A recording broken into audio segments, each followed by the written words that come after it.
The way I kind of view thinking about AI is both from a transformative standpoint at the enterprise level, and then also looking at how could AI actually transform IT. Welcome to Technovation. I'm your host, Peter High. My guest today is Jennifer Charters. Jen is the Executive Vice President and Chief Information Officer of Lincoln Financial, a 120-year-old financial services company that earns nearly $18.5 billion in annual revenue. Jen's been in her role since November of 2024, and in it has rethought the way in which IT spends its own money, identifying ways to reduce ongoing expenses, to have more budget for discretionary investments in innovative areas like artificial intelligence. Relative to AI, she has helped guide the enterprise AI strategy while also thinking deeply about the implications to her IT team more specifically.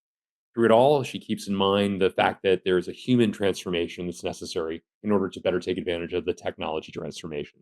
Jen is a past CIO of Flagstar Bank and a past divisional CIO at Ally Financial. Jen, welcome back to Technovation. It's great to speak with you today.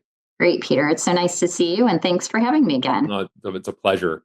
Well, new context relative to our last interview. You are now the Chief Information Officer of Lincoln Financial. I'd love to hear about your role in a moment, but before we get there, even if you could provide a bit of an overview as to Lincoln Financial's business, I think that'd be helpful if you wouldn't mind.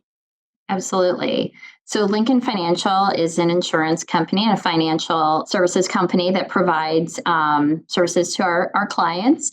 One of the things that we do is we offer life insurance as well as annuities under what we call our retail umbrella. We also have another area that is called workplace, and under that we provide group benefits, so short-term, long-term disability, dental insurance, supplemental health insurance, things such as that, as well as retirement plan services, so 401ks and those kinds of investment vehicles for companies. And can you share a bit about the scale of the organization as well? Sure. We have about 10,000 employees in total across Lincoln Financial. We are a national company, so we provide services across all 50 states. And we are predominantly based in the U.S., so we do not have international operations as some companies do. We're predominantly focused here in the States. Given some of the complexity of international operations these days, that's probably a blessing at the moment. But why don't we talk about your role as Chief Information Officer? Not your first one, but your latest one, certainly. Talk a bit about what's within your purview, if you would. Sure. So I'm responsible for all of technology across Lincoln. And so that means that we have responsibility for running all of the business applications and making sure that those continue to operate as expected. We also have all of the various, kind of horizontal services or shared services within IT, including whether that's infrastructure, cloud, architecture, information security, so cyber, as well as making sure that we have our projects and project management office, that we're managing the portfolio of various initiatives that we're executing against within Lincoln. So it's really thinking about the technology strategy connected back to our overall business strategy. That's fantastic. And talk a bit about, you mentioned earlier in your description of the business, the different lines of business that you're in. I wonder, how is your organization structured? You started to mention a bit about some of the areas that are underneath you. I also wonder the extent to which that lines up or does not against the business lines that you described as well. Can you provide a bit of an overview, please? Yeah, so I always think about verticals and horizontals when I build an organization. And I think it's important that we have clarity of lines of responsibility, both back to the business units so that they get great support. And so that's what we typically call kind of our domain CIOs that are aligned directly back to the business unit. So for example, in our case, we have the retail business, life and annuities. So we have one CIO that's responsible there. I also have another CIO who's responsible for leading up our workplace functions in that business line. And then the third one is related to corporate functions. So if you think about, your finance, your HR, legal, IT even, that's really that other vertical and that vertical alignment. And then we have kind of the shared services across IT. So as I described, things like cybersecurity, infrastructure and cloud, architecture, and then I always like to think about the business of IT itself. So we have, whether some people call it a chief of staff, Ours is called IT Go, or IT Governance and Operations. And essentially what they do is they help provide oversight of our budget. They provide the program management office support, help manage some of our vendors, global delivery partners, and also, of course, IT engagement, which includes things like training and learning and making sure that we're running town halls and other things for the organization. Very interesting. Very, very, very comprehensive. I appreciate that overview. I know from our last conversation, Jen, you talked a bit about your overarching strategy and how you think about the spend associated with technology, run costs versus investment spending, for instance, and the interplay between the two. And like a lot of leaders, you're thinking about ways to minimize the latter, rather the former, to make sure that there's more room for the latter. Can you talk a bit about philosophically how you're thinking about that and some of the actions you're taking in order to do just that? Yeah, so I think it's really important for IT organizations to think about their budget in two separate buckets. The first being that OpEx, that operational spend. This is our ongoing cost to just run technology. And a lot of it is kind of already established. We made decisions about purchasing certain software, about having data centers or cloud providers. And a lot of that cost is somewhat, I'll say somewhat fixed. And there's a cost to just running what we already have. And then there is that decision and kind of discretionary spend that we have that is really sometimes referred to as CapEx, or capital expenditures. But more and more, as software providers and other companies providing services to technology are doing so in more of a subscription basis, we're no longer able to really capitalize a lot of that spend. But nonetheless, regardless of whether you can, depreciate it over time or not, we should still understand what of the spend that we have is as an investment. And so that means we have some discretion, we have some choice around it, and there should hopefully be a business case around it. And when you have that business case, assuming that there's a return on investment, we're going to make something more efficient. We are going to be able to take cost out of the organization by automating a process that was previously done by humans. I think it's important to understand what we're doing, how it connects back to our strategy as an enterprise, and then understanding that return. So, I mentioned we're a financial services company here at Lincoln. So to me, we should be thinking about our IT portfolio in much the same way many of us think about our 401ks, about the way we think about our own personal, investments of savings for the future. And so when we look at that, what was previously called CapEx, or that strategic spend, how am I doing? How am I getting a return on that investment? And so when someone looks at a budget for an IT organization in totality, if you're looking at it OpEx plus CapEx, what you can't always see is where that investment is paying off or not. But when you split it and you make sure that you've got very clear elements of operational spend versus capital spend, then it's no longer just about how much am I spending on IT on an annual basis. Because we should be looking at that capital side to say, am I getting a return? Because ideally, for every dollar you're putting into IT, you're getting $2 back, $3 back, whatever it is. But we want to be able to show that so that it's not viewed that IT is just a cost center. And then as we, every year we should be evaluating that operational spend and saying, is it staying flat? Is it going up? Hopefully we can drive more of that down and then take those dollars and reinvest them over in the investment side. That's fantastic. Fantastic overview again, Jen. Thank you for that description. I love the analogy to our own investment portfolios and thinking about how we're maximizing the value associated with that. The financial services an industry more generally speaking, that you've been a part of for most of your professional career, is one that it has considerable regulations, understandably. And those regulations can be constraints on how and where you spend, what risks you take, especially associated with innovation. How do you think about innovation in light of the regulatory environment you operate in? Well, first of all, we always have to stay within the bounds of the law and do the right thing from an ethical, and practical standpoint. So, we want to make sure that we are following, whatever the guardrails are that are put in front of us. And so things like, take, for example, cybersecurity, There are certain rules that we have to follow there, and making sure that we adhere to and align to those things that we must do. And so it's important that as we invest, that we're also making sure that we're investing in the things that we must do because it is required from a regulatory standpoint. And typically, and I'll say typically because sometimes, I think we look at some of the regulation that comes out and we may say, I'm not sure that I fully 100% agree or align with this, but in most cases, it's there for a reason. It's there for a purpose to protect, from, a company going completely outside the bounds of what we think is reasonable.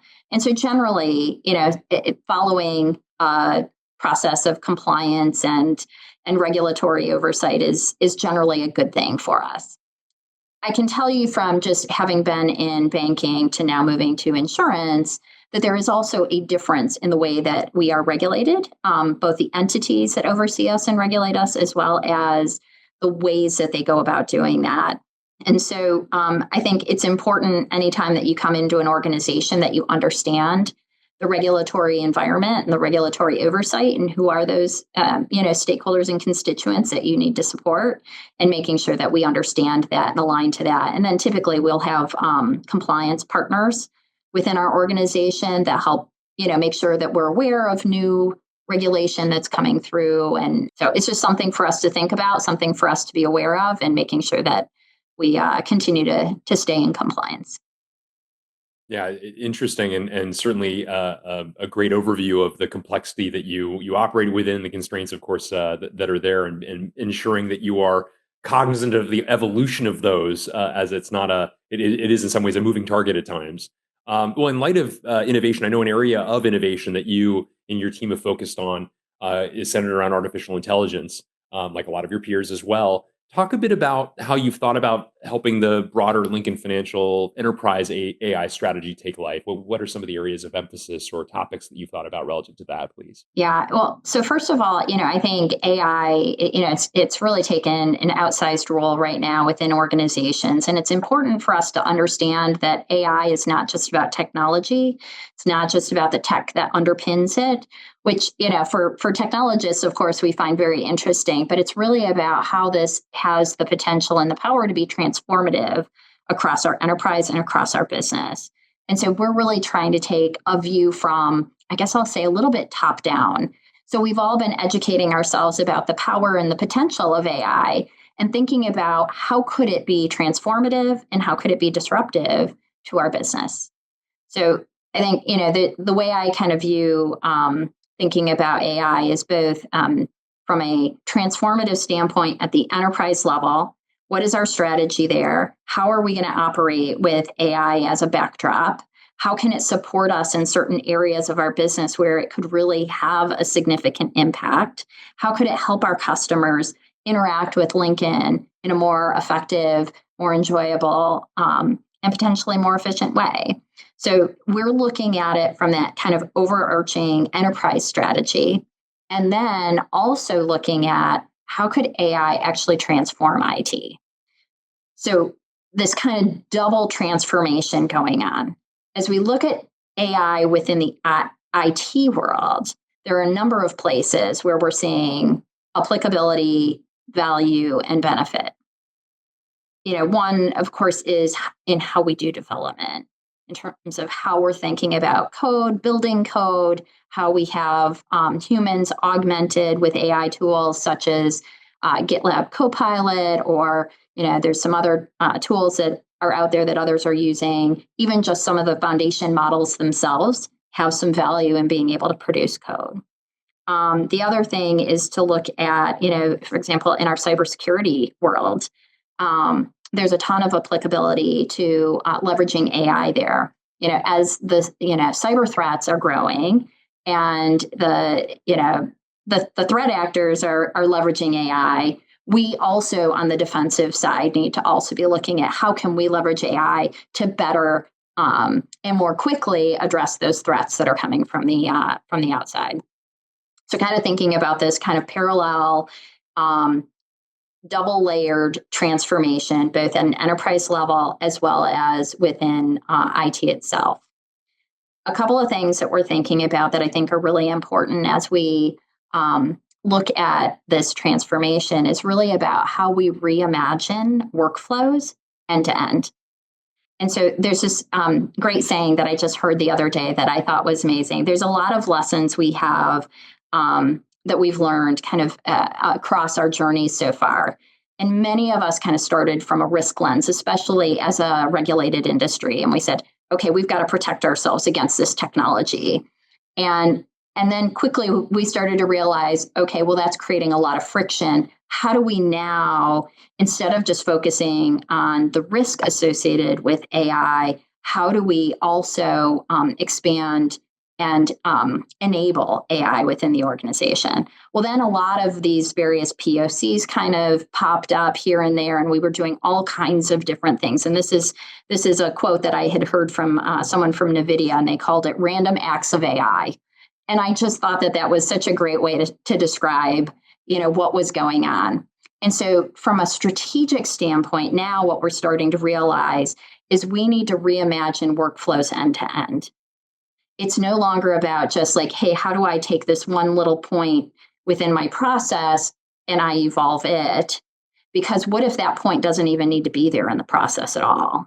And so a big part of AI and implementing AI and transforming with AI, and really, frankly, any transformation initiative, whether it's AI or other types of tech, I think we need to start with kind of that big picture, kind of pulling back, looking at that end to end, and figuring out what do we need to fix or change. Maybe there are parts that we can, eliminate. How do we simplify and make it smoother and easier to get through that process? Once we've done that, then we can say, okay, where does AI fit into this process that can really make a difference and be more efficient and more effective? So to me, that was a little bit of a light bulb when we kind of, figured that part out. And so from a strategic standpoint, really looking end to end, and that's whether it's a business process or an IT process. Fascinating. Yeah, really interesting how comprehensively you're thinking about that. Can you talk a bit about the ways in which you and your colleagues in technology facilitate that learning journey for those who are non-technologists? Yeah, absolutely. So I think, a big part of this is I think it's really important at this point to bring in a lot of external perspectives. So whether that is, talking to consulting firms or whether it is talking to, in our case, we've reached out to a number of different folks in academia, whether it is industry organizations such as NVIDIA or OpenAI or Anthropic or Google or Meta, pick your favorite, and particularly around those various large language models. Understanding that external perspective and where they're going. So a big part of our job in technology is to be a bit of the, I guess I would say, also the realist around this, because there's a lot of people out there pitching AI, and I guess I'll call it the magic that it can do. And so we as IT practitioners, I think, kind of can keep it real. Like, what is the reality of what this actually can do? At the same time, I think we also have to expand our thinking, that we also have to imagine what the future is going to be with this technology and help our business partners see that. So one of the lessons that we keep hearing is we shouldn't be making decisions about where AI is today, but where AI is going.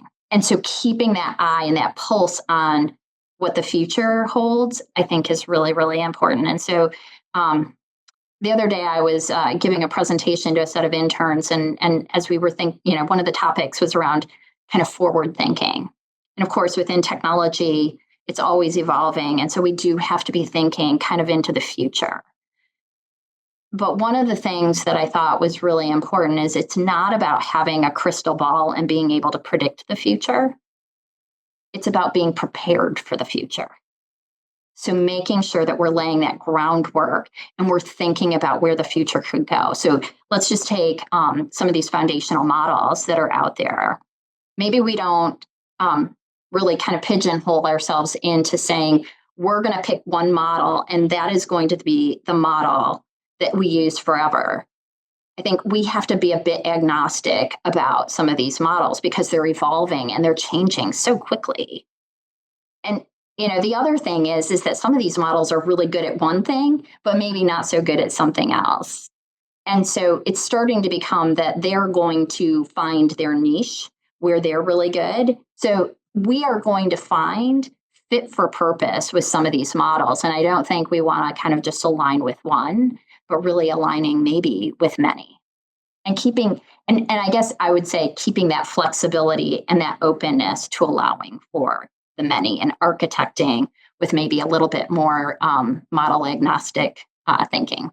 Given the pace of change that you're describing, and certainly all of us feel, that certainly seems wise. I love that orientation you have, so that you can do a variety of experimentation, but also be prepared for a variety of different realities that might present themselves. Well articulated again, Jen. Thank you.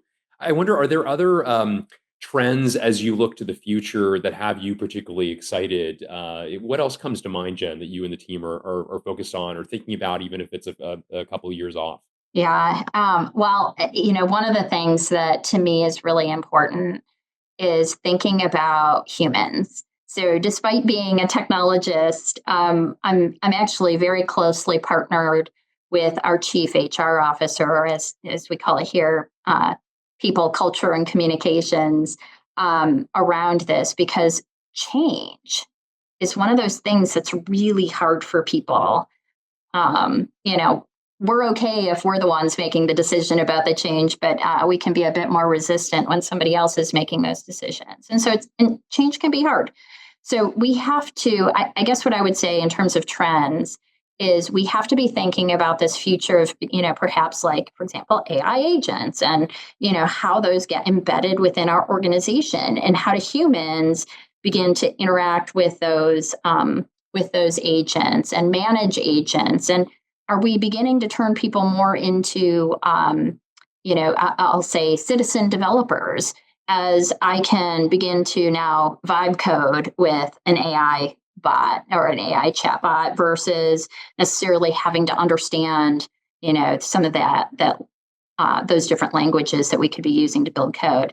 So I think one of the things that I keep thinking about is I need to make sure that, one, we are building competency within the organization itself, making sure that we aren't just, outsourcing our brains to someone else, but making sure that we're building the competency internally.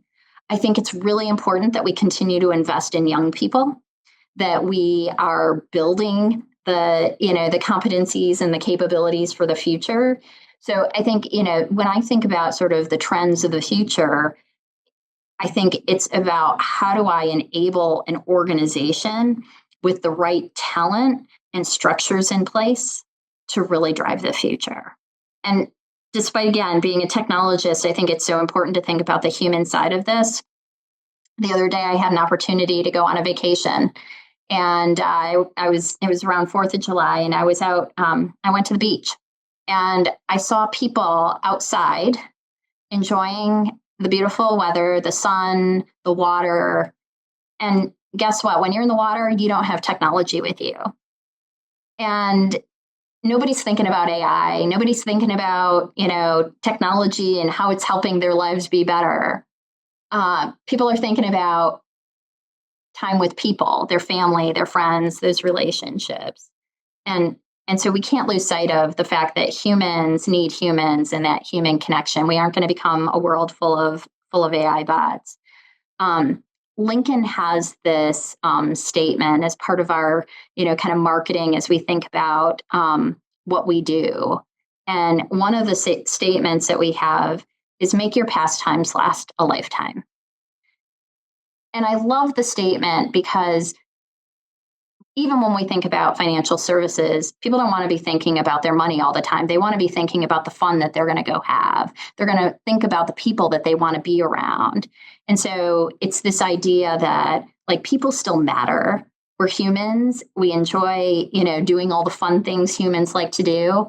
And if AI can help us or technology can help us kind of refocus our energy into the fun things we want to do, our pastimes. I mean, I just think that that's that's just awesome. And so we have to always keep the human kind of front and center as we think about where our technology is going. I love this. A thread that really has appeared in a few different parts of this conversation, the necessity, even as technologists, to be thinking about the human element of this, that it's people that ultimately are going to be using the technology, taking advantage of it, driving it, et cetera. That the necessity to remember the human element is certainly important counsel, and appreciate you sharing that yet again, Jen. I wanted to ask you before I let you go, as somebody who clearly is orienting your team towards the future and many different possible futures, given ongoing innovation and changes that are happening in the topic areas that we've covered. I wonder what do you read or listen to or watch? Do you have recommendations of books you've recently read or podcasts you listen to or other things that you consume that have been helpful to you that you would recommend to others? Yeah, absolutely. So we've been doing a lot of work with Ethan Mollick.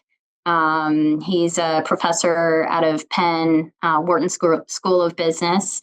And so he has, a blog that he puts out. I think it's called like One Useful Thing or something like that, which is great. He's got a book that he just wrote, and I wish I had it with me that I could hold it up and show you, but look up Ethan Mollick, and he's got a great book that he just wrote around AI. So I would recommend that.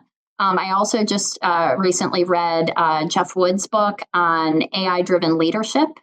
And I think, he takes a different lens in terms of more of the business view, less of a tech view of it, and provides some really interesting ways of prompting that can help really help leaders in particular think about how they can leverage AI as an assistant in thinking.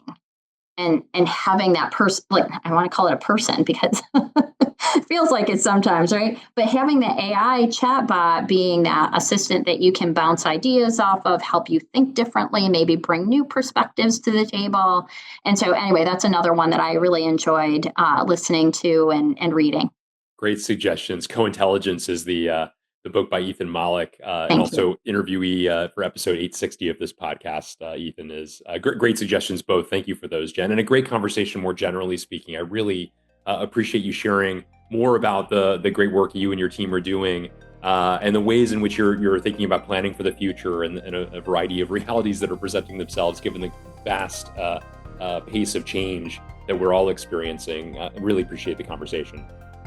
Absolutely. Thanks, Peter. I appreciate the prompting and the great questions.